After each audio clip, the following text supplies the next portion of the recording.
Selamat pagi saudara, kembali lagi di Sapa Indonesia Akhir Pekan bersama saya Edwin Chan. Diduga mengalami keracunan, masal makanan hajatan, puluhan warga Ponorogo, Jawa Timur dibawa ke puskesmas dan rumah sakit. Satu orang meninggal dunia.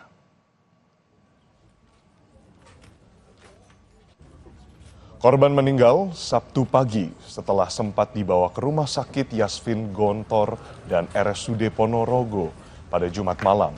Hasil pemeriksaan sementara diduga keracunan berasal dari makanan yang dikonsumsi saat hajatan yang digelar hari Kamis hingga hari Sabtu. Ada 46 warga yang mengalami diare dan mual-mual. Polisi dan tim medis telah mengirimkan sampel sisa makanan untuk uji laboratorium.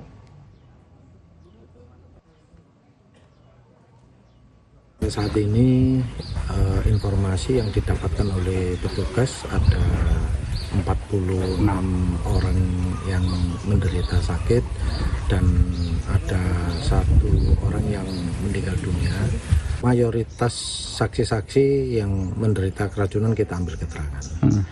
Kemudian dari pemilik catering juga kita ambil keterangan, termasuk dari pihak puskesmas ataupun dari pihak lab yang melakukan penelitian untuk menjelaskan hasil daripada penelitian. Dan untuk mengetahui informasi terkini terkait keracunan massal di Ponorogo, Jawa Timur, kita tanyakan jurnalis Kompas TV Hendra Setiawan. Hendra, saat ini bagaimana kondisi para korban dan bagaimana hasil penyelidikan polisi dari hasil uji lab sampel makanannya? Edwin dan selamat pagi, saudara.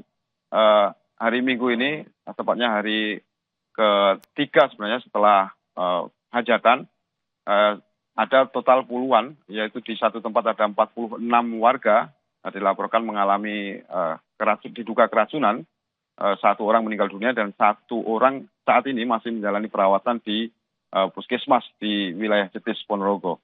Nah, kepolisian sendiri sampai saat ini masih terus mendalami kasus ini, termasuk memeriksa beberapa saksi, diantaranya adalah para korban yang sempat mengalami diare dan juga mual, yaitu yang diduga mereka juga mengalami keracunan karena mengonsumsi makanan hajatan itu. Dan selain para korban juga kepolisian telah memeriksa tim puskesmas yang sempat memeriksa para korban di awal, dan juga yang paling penting adalah kepolisian memeriksa dari pemilik catering yang di saat yang bersamaan melayani dua lokasi berbeda dengan menu yang sama, yaitu sate gulai, dan di dua tempat berbeda ini juga pada Sabtu siang puluhan orang juga mengalami hal yang sama, artinya diduga keracunan. Begitu, Edwin.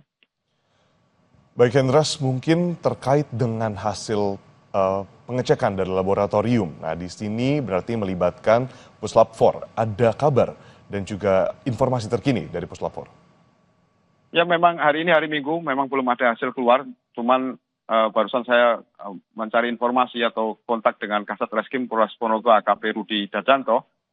Beliau menyebut bahwa hasil akan dimungkinkan akan keluar pada Selasa. Nah, hasil ini juga menjadi kunci nantinya apakah proses hukum atau akibat dari dampak dugaan keracunan ini bisa diproses atau tidak. Dan juga dari hasil ini pula nantinya akan mengetahui, karena di dua tempat berbeda, yaitu di wilayah Desa Bondrang dan juga di wilayah Desa Bungkal, setidaknya di dua tempat ini di hari yang sama pada Kamis malam ada dua hajatan besar, ada hajatan keluarga. Di dua tempat ini pula memesan tempat catering yang sama, dan di dua tempat ini pula puluhan warganya mengalami keracunan. Nah, 46 warga di Desa Bondrang, satu orang meninggal dunia dan satu masih menjalani perawatan, sementara di Desa Bungkal ada sedikitnya 20 orang yang mengalami diare. Dan dimungkinkan sejak Sabtu kemarin, siang hingga sore, ada beberapa orang yang berangsur-angsur juga kembali mendatangi puskesmas karena mengeluh hal yang sama. Itu pula yang saya dapati kemarin waktu di lokasi, beberapa warga sempat pada pagi tidak merasakan apa-apa, namun menjelang siang mereka merasakan mual sehingga terpaksa memeriksakan diri ke puskesmas terdekat dan tim medis dari puskesmas terdekat. Begitu, Edwin. Hendras, bagaimana terkait dengan intensitas perawatan yang dilakukan di pusat kesehatan maupun rumah sakit? Bagaimana kondisi korban yang dirawat? Apakah mereka sudah pulang?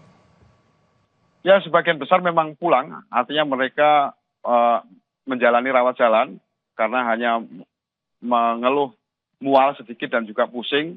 Namun tim medis dari puskesmas dan juga rumah sakit menyatakan bahwa para pasien ini bisa menjalani rawat jalan. Namun beberapa yang kondisinya lemah, termasuk korban yang meninggal dunia dan 1 orang yang masih menjalani perawatan ini, terpaksa mereka menginap menjalani perawatan di puskesmas karena memang kondisi tubuh mereka lemah. Nah, tim medis atau tim puskesmas yang sempat saya wawancari kemarin menyatakan bahwa kondisi korban memang berbeda-beda. Artinya dugaan keracunan ini berakibat fatal jika memang beberapa pasien atau beberapa korban yang kondisinya lemah. Namun beberapa yang bisa menjalani rawat jalan itu kondisinya sedikit lebih baik, walaupun dampak dari dugaan keracunan ini mereka rasakan, termasuk misalnya mual dan juga mengalami diare, dan yang parah yang meninggal dunia itu diduga juga sampai mengalami dehidrasi. Begitu, Edwin. Baik, terima kasih Hendra Setiawan, jurnalis Kompas TV dari Ponorogo, Jawa Timur. Selamat kembali bertugas.